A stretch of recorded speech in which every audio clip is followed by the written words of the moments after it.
Thanks be to God indeed for his words through King Solomon. And I don't have a music stand today. All right. Well, time is something that we concern ourselves a lot with, isn't it? I mean, there's all kinds of sayings about time. Don't waste time. Time is money.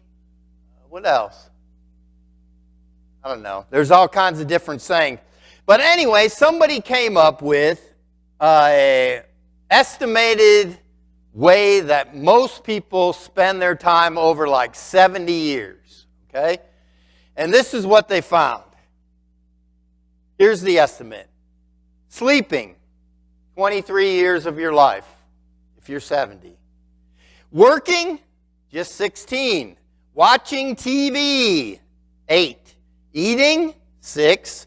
Travel, 6 more years. Leisure, going on that cruise, 4.5. Illness, surprised me, 4 years. You're ill for 4 years of your life. Getting dressed, 2 years. Huh? More for some than others. That's right. But here's kind of a sad thing. Faith or religion, half a year. You know, the survey or the research left out my favorite one. It didn't make the list. But I've heard that people wait in line or wait in traffic 6 months out of their 70-year time span. But I've heard that it can be as much as 3 years. The people that are like leaning towards the 3-year mark, they pick the exact same line at Walmart that I do. Well, the writer today of our passage is King Solomon. And if you remember the story of King Solomon, he's a young man and he comes to be the king of Israel. And he's really kind of worried and overwhelmed by all the responsibilities that he's going to take on. He's not really sure he can handle the job because there's so many people. And the Lord appears to him in a dream one night and says, Solomon, ask whatever you wish and I'll give it to you. Well, Solomon told the Lord that he felt a little bit overwhelmed and he said, I really need wisdom to rule over your people. And God said back to him, Solomon, since you didn't ask for riches or a long life or to be spared the burdens of your enemies, I'm going to give you the wisdom you seek. And not only am I going to give you the wisdom you seek, but I'm going to give you the riches along with it and a really nice long life. So God granted him this. And Solomon is probably one of the wisest men that ever lived. You've heard all the stories about him, and you can read his wisdom in 2 books of the Bible. He's written Proverbs, and it was short sayings to his son that he wanted to pass along, and he's written this book, Ecclesiastes. And these are probably some of the most famous verses out of that book, Ecclesiastes. But the point is that God fulfilled his promise that he gave to Solomon. I think most of us would agree that it's kind of like our lives are like that juggling routine, right? It always seems like we don't have enough time to do what we want to do or need to do. And, then you've got this time management issue. Because life is so packed, you got to try to squeeze it all in. And you got to, spend your 2 years getting dressed. So, it can get a little hectic. So God, I think, says, in order to keep those balls in the air, in order to take care of everything on your to-do list, God has given us some life hacks to help us along the line. Now, before I go into this, does everybody know what a life hack is? Sorta, kinda, no? A few people, the younger people know all about life hacks. Life hacks are something like this. A roll of toilet paper with some thumbtacks in it and a hole cut on the top. You know what this is besides a life hack? What? It's a phone stand, but even better than that, it's a phone speaker. If you want to amplify the sound, you can build you one of these little things and it'll amplify the sound. It's a life hack. If you want to make sure that the door stays open, you can take a rubber band and wrap it around. That's a life hack. If you want to organize something, you take some other toilet paper rolls and you put them in a box and then put pens or whatever you need in it. That's a life hack.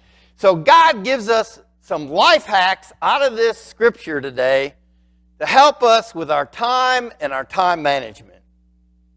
And the first thing that I want to talk about, the first life hack to look at, is that God is sovereign. Now, that's just a big fancy word for God's in control. Now, let me give you an example of how God's really in control in surprising ways. We'll get to that later. So, Wednesday night, we're doing this study that's called Anxious for Nothing. And I go into this whole big scenario about how one Sunday morning we all show up at church and the heater is broke. The boiler is not working and it's like 32 degrees in here and it's freezing and everybody's freaking out. And, so-and-so's coming to me or coming to Tony and going, well, the heater's, what are we going to do? Do we cancel church? Do we just do online? What's going to happen?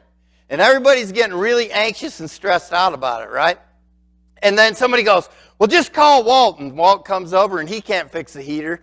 And so he says, well, should we call the repairman on a Sunday morning and pay him double time? And so anyway, the whole scenario goes and everybody's stressed out. And I go into this long, big thing about how the boiler not working on a Sunday morning can stress people out. Okay, are you ready for this? God is in control, and this is how I know. This morning at 8:20, Linda Gordon texted me. The church is 52 degrees. The boiler is not working. I didn't know I had the gift of prophecy, but apparently I do, at least for that season. So anyway, the point is, God's in control and he has a sense of humor.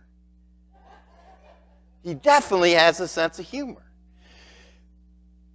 But think about your own life. Have you ever been in a situation and you're kind of anxious about it and you begin to pray? And you ask God to answer your prayers, but when you do, it just doesn't seem like the prayer's being answered, right? Or it's not being answered exactly in the way that you thought it should be answered. And you start to wonder if God's even listening. Because you've prayed and you know that it's a good thing that you're praying, it's in His will, it should be answered, but it's not. It's a tough spot to be in. But I'm always reminded that our timing and God's timing are two different things. Our understanding of how the world works and how God works is way different than how it really works in God's world. Because God's in control. Look, He hears your prayers and He's working on answering it. It just might take longer than we expect. He's working on answering that prayer for you, but it might be in a way that you don't expect. And so since you don't expect God to answer the prayer that way, you don't realize it until later on down the road after the little time has passed. I don't know how many times that's happened to me. But as Solomon writes, there's a time for everything. Not most things, not the convenient things, not just a few things, but all things. And it's on God's timetable. I always get a kick out of my friends, brothers and sisters in Africa because they're always late for whatever meeting or gathering or whatever that is going to be there. But they always say the same thing. It's all in God's time. Right? It's frustrating for Americans who have, they're bonded to their watches. But they understand that everything happens in God's time, that God is in control, that we really don't control all that much. Well, we need to see through God's eyes, and then maybe we'll better understand His timing and His purposes. Here's another thing. Point number 2, life hack number 2. God sees time a little bit different than we do. Later on, it talked in the verses that talked about eternity, and it's hard to comprehend eternity, isn't it? I mean, that's a long time. Forever is a long time. So I brought this rope, and this rope is going to represent time. So I'm sure it's all knotted up now that I've twisted it and turned it. Alex, run that down the center of the aisle there. Let's try to get these twisties out of it.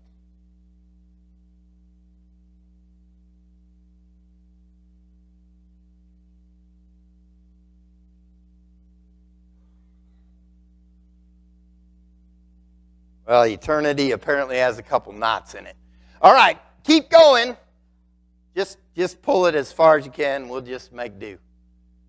All right, so let's say this rope is time. Now, Alex is just about out of the door of the church. That's a long time, right? But you can come back in, Alex. You don't have to be out there in the cold. So we don't think of time the same way God does. God is above all time, so He's in time, but yet He's beyond time, and He sees time a lot different. So if we were to take this rope that represents time and think about our own lifetimes, it might look like that. The red part.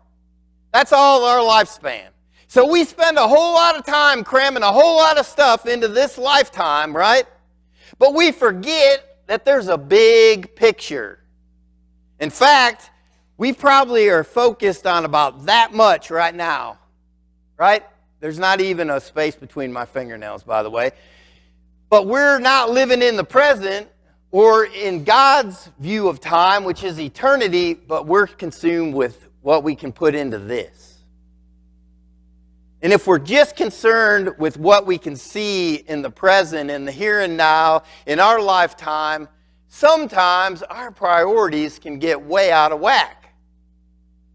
Like, instead of sleeping, what was it, a third of your life away, you might be like me in about half. Right? So we focus in on this little piece of our life because that's all we can focus on. And we forget about the most important thing, which is the eternal. God sees the big picture. We wonder sometimes why God acts the way He does, because He already sees the big picture. We only see this much. But God sees it all. You can wrap that up there, Alex. Thank you. So the third life hack that we got is that God's timing is always perfect, right? God's timing is sufficient. I'm thinking about some dangerous words that I frequently speak when I'm just a little bit over my head. Not a lot over my head, but just a little bit. And somebody will say, well, do you need help with that? And I'll say, no, I got this. Man, those are famous words. If you ever catch yourself saying, I got this, watch out, because the next thing that's going to happen is a disaster. You're going to shock yourself. You're going to start the parsonage on fire. You're going to do something. By the way, I didn't really start the parsonage on fire. But something bad's going to happen because you say, oh, I've got this. Solomon reminds us there's a season for everything under heaven. Now, you might be in a place right now where you're starting to get a little bit over your head. Maybe it's in your finances, and you're saying, well, praise God it's tax time because hopefully I'll get a refund. You might be a little bit over your head in a relationship you're in. Things might not be going so smooth. You might be a little bit over your head at work. You might be just a little bit over your head in something else. Maybe it's your health is in decline. Whatever you're facing, you're not quite sure of the outcome, but you're saying to yourself, I got this. I got it. Well, Maybe you do and maybe you don't.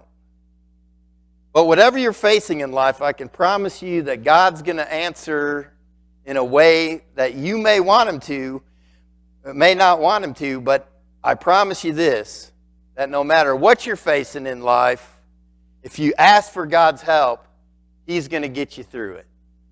He's going to hold on to you through that valley that you're experiencing.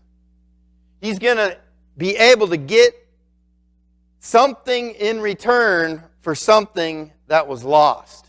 You see, Solomon says there's a time for everything under heaven.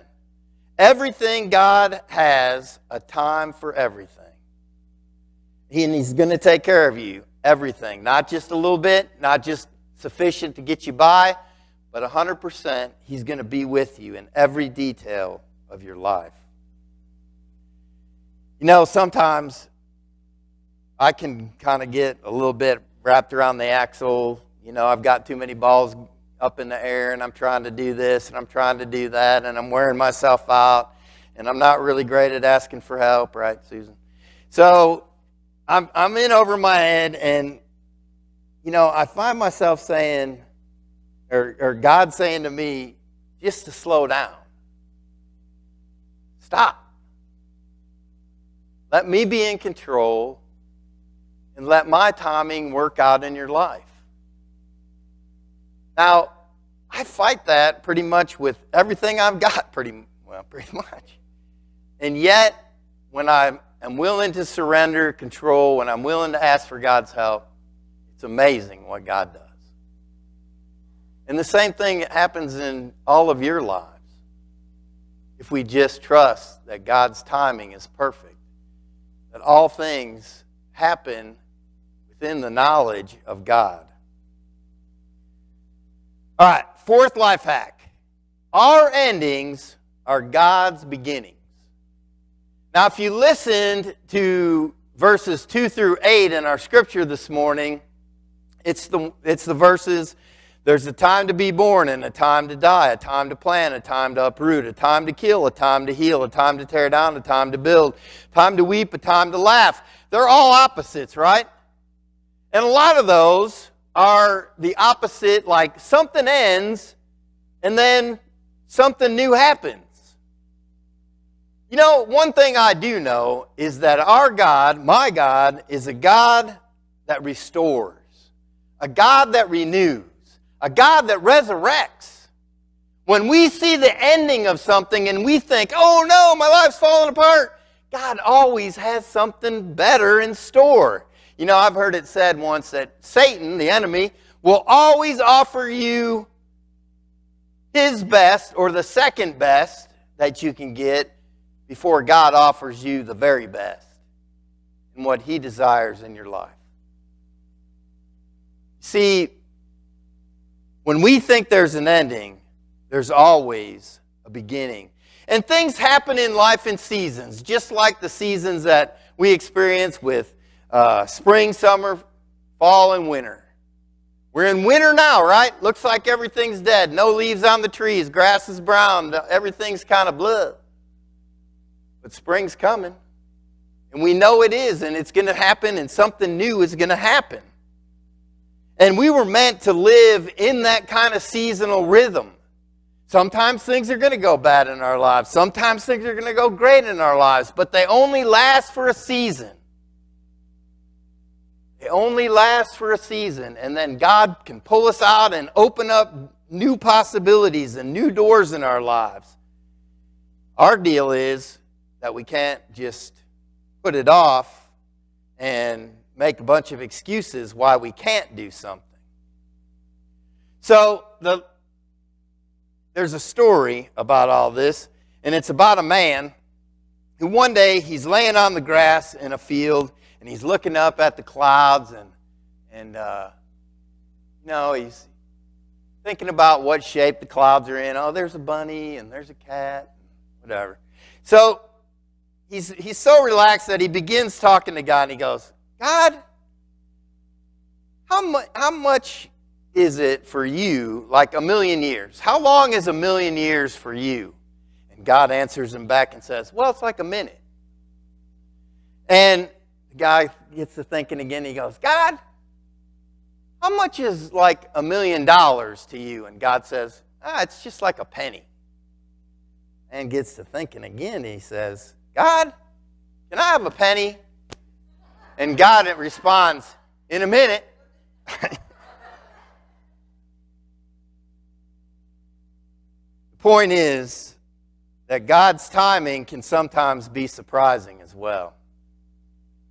He does the unexpected. He does things that aren't within our timeline, that don't always come out the way we would have done them. But God does surprise us with how He answers our prayers, and He'll always answer our prayers. So let me just give you 5 life hacks to sum it up, right? There's a time for everything, but not a time for everything at once. If you're juggling those balls, put some of them down, right? Let God do learn to focus in on the present. Keep your priorities in place with God. Number 2, nothing happens outside the knowledge of God. Keep in mind that seasons don't last forever. Let God do His work and try to be patient. We can't know what the future holds, but we can know the one who holds the future. Right? Number 4, we must give up trying to be God. I don't know anybody like that. Trying to take care of everything and everybody. And we have to try to see the big picture. We are not God, but we can trace His hand throughout our lives. So to wrap it up, let me tell you a story. I've been to New York City once in my life and toured, all the big sites. Was there only for a couple days for meetings. But in front of the Rockefeller Center, I don't know if you've ever been there, but there's a huge bronze statue outside of the Rockefeller Center place. And it's a huge statue of Atlas. You remember the mythology, right? Atlas is carrying the world on his shoulders, right? And on this sculpture depicts the pain and agony and the struggle it is for the strongest man that ever lived, apparently, in mythology, to hold the world up on his shoulders. And he's just really, really struggling. Now, if you go from there and you go over to St. Patrick's Cathedral, and you go into the church, and behind the really high altar that they have there, you look behind there, and there's a little statue of a boy, and it's Jesus. And in one of his hands, just his hand, he's holding the world. See, the point is, folks, God gives us a way to handle our time, to manage our time. To be reminded that He's in control, that His timing is perfect, that He does things by surprise, and that our endings are always His beginnings. So we have a choice, right? We can carry the burdens of the world and all the things we think we need to do on our shoulders like Atlas, or we can turn it over to Jesus, who can hold it all in the palm of His hand. That's the choice we really have to make. We can live struggling against the world. We can live surrendering our lives to God. Now, I don't know where you're at in your relationship with God these days. I think over the last month of sermons and all the challenges and toe stomping I've done, and I thought, well, maybe somebody's convicted, or maybe somebody needs some time in prayer. If you don't really know Jesus, you want to make that choice to live a life that God's got planned and set up, I'd invite you to come to the altar during our hymn of invitation. If you've got some other concern that you want to bring to God, maybe it's a praise, maybe it's something good in your life, maybe you're just having the best season you've ever had. Maybe that's what you want to bring forward. Whatever it is during our hymn of invitation, the altar's open for you to come forward and pray. And as always, you can talk to me after the service. Baptisms, membership, accepting Christ for the first time in your life. God knows what's on your heart. He wants you to bring it